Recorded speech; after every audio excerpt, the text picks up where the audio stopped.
Mateo capítulo 5, ustedes saben bien que la estructura del Sermón del Monte es una estructura que trata de mostrar cómo tiene que ser los verdaderos valores de los cristianos del reino de Dios. Y con la bienaventuranza pasa algo muy especial, porque la estructura es sumamente equilibrada. A mí me llama la atención, analizando la etimología de las palabras, los verbos, las preposiciones, cómo lleva sumamente equilibrada esta estructura. En los libros, cuando empezamos a ver las bienaventuranzas, los libros se van a estar conocidas estas bienaventuranzas como el macarismo.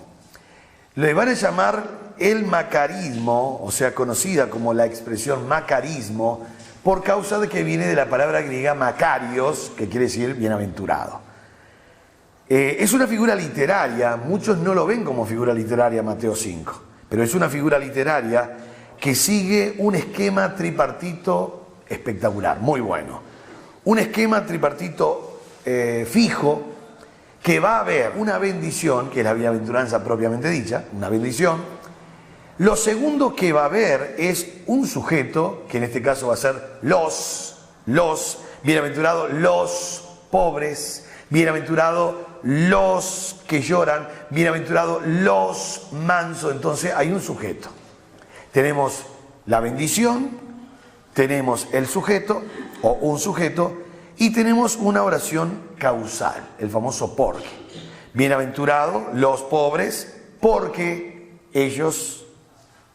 de ellos es el reino de los cielos. Siempre va a estar el porque, que es la oración causal, en este caso es una conjunción consecutiva explicativa. Entonces tenemos ahora una figura literaria muy profunda, mostrando los verdaderos valores del reino de Dios. ¿Cómo tiene que ser el carácter cristiano?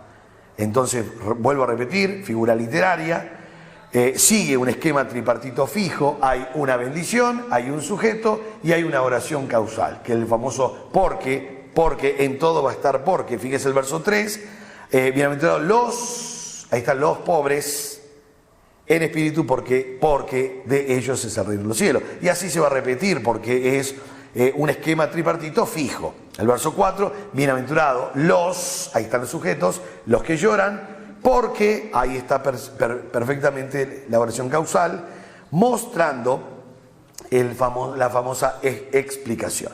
Entonces, es una figura muy profunda, es una figura literaria, su estructura es sumamente equilibrada y nosotros queremos empezar a ver. En la introducción, nosotros tenemos justamente el sermón, en el comienzo del Sermón del Monte, y dice así: la felicidad es el gran problema del género humano. Todo el mundo anhela la felicidad y es trágico ver en qué formas tratan de alcanzarla.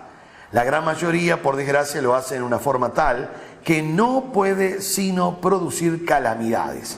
Cualquier cosa que, eludiendo las dificultades, produce la felicidad de alguien, solo momentáneamente no hace a fin de cuentas sino aumentar los problemas y la calamidad.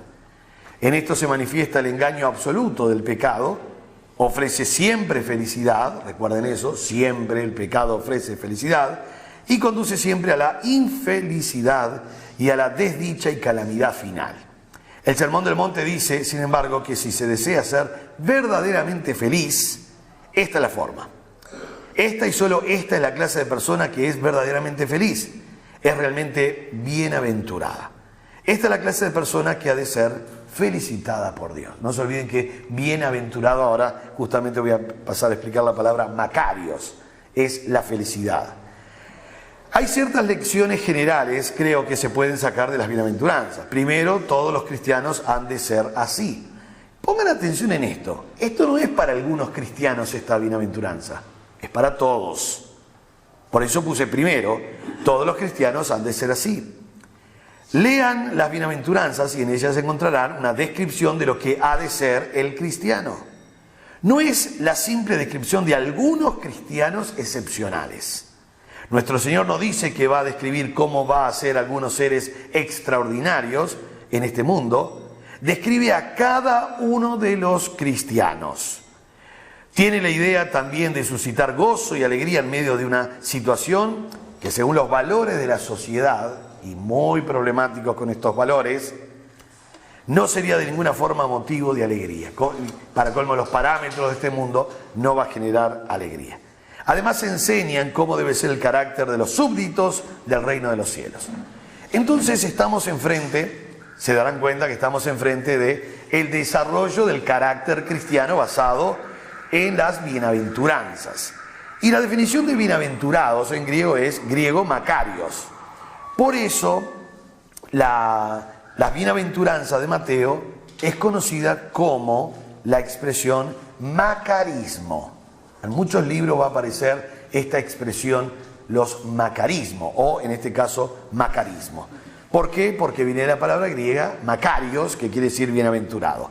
Ahora, la definición aparece allí, makarios, felicidad, dichoso, gozo, que brota desde adentro. Muy importante, porque no es alegría momentánea, es felicidad y gozo que brota desde adentro. Y vamos a ver ahora cómo es que brota desde adentro. Muy bien, entonces vamos ahora a la primera bienaventuranza. Bienaventurados los pobres en espíritu. Déjeme explicar que casi todas las siempre se logran aplicaciones incorrectas. Acá no dice bienaventurados los pobres de espíritu, sino en espíritu. La etimología de la palabra pobres es la palabra tojos, el que no tiene absolutamente nada ni puede conseguirlo. Yo quiero que pongan atención porque este va a ser la clave y la primera bienaventuranza. Y déjeme decirle que si esta primera bienaventuranza no comienza en nuestra vida como algo primero, no pueden venir las siguientes. Jesús no tiró al azar el orden de las bienaventuranzas. Las fue colocando de modo que la primera es la que abre la puerta para todas las demás. Porque aquí, tojos es el que no tiene absolutamente nada. Pero cuidado, no solo no tiene absolutamente nada, sino que no puede conseguirlo. Y cuando uno no tiene nada y ni siquiera puede conseguirlo, va a tener que entonces depender de Dios.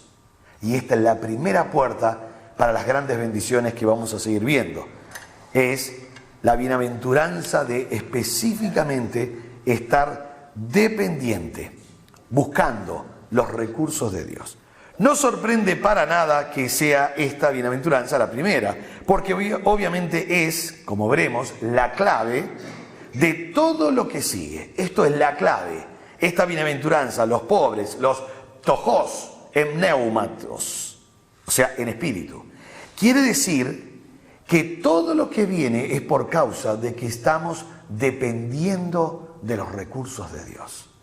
Dice en estas bienaventuranzas hay, sin lugar a dudas, un orden bien definido. Nuestro Señor no las pronunció en el orden en que están al azar o por casualidad.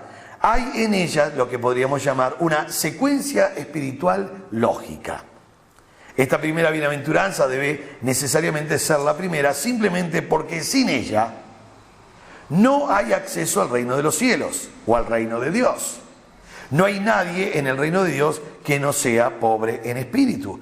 No se olviden que esta bienaventuranza, como está en Mateo capítulo 5, versículo 3, dice, bienaventurados los pobres en espíritu, porque de ellos es el reino de los cielos. No estamos hablando de que van a ser felices simplemente. No, porque de ellos, ¿y quiénes son ellos?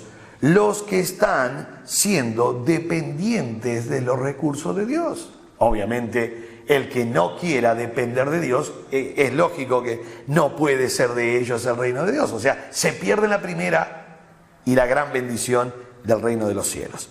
Entonces, muy importante, esta bienaventuranza en el Sermón del Monte quiere decir, en otras palabras, escuche bien, hay una montaña que tiene que escalar, a cuya cima tienen que ascender, y lo primero que tienen que tener en cuenta al contemplar esa montaña, que se les dice que escalen, es que no pueden conseguirlo, que son completamente incapaces de ello por sí mismos, y que cualquier intento de conseguirlo por sus propias fuerzas es prueba positiva de que no lo entendieron.